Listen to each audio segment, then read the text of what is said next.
What's going to happen if the Texas GOP passes restrictions on drag shows? I apologize, this is going to be a long one and a bit of a groaner, but hang on to the end, I'm going to make it worth your while. As a woman who lives in Texas, who just happens to be trans, I find this bill to be offensive, horrible, and, well, dehumanizing for the most part. Texas House Bill 643, known as the anti-drag bill, does a lot more than just make drag very difficult. You might be asking yourself, well, what does that mean?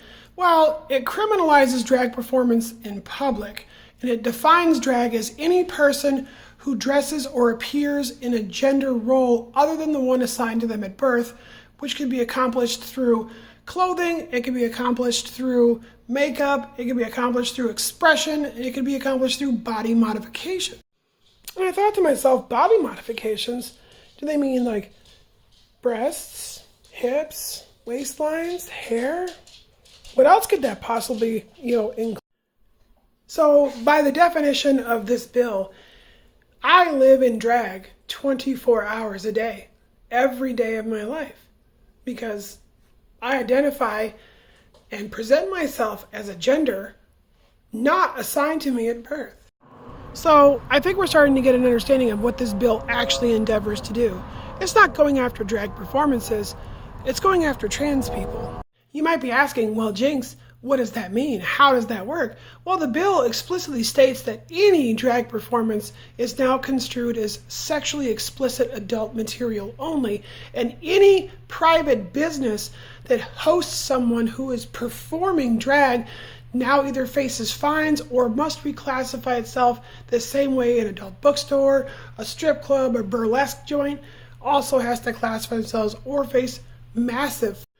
It goes on to state that because this is a sexually explicit, not suitable for other people or minors, that it cannot be performed whatsoever in places of public venues, so schools, government buildings, courthouses, libraries. So this would eliminate trans people altogether from schools, from any public places, from a lot of their jobs, and a lot of employers are now going to have free rein to discriminate against trans people because they don't want to get fines for hosting sexually explicit material. Well, that's the heart of the bill now. It's not about eliminating drag, it's about eliminating trans adults, because they've already got things in place to eliminate trans kids, but as long as the adults still exist, they're still going to influence kids.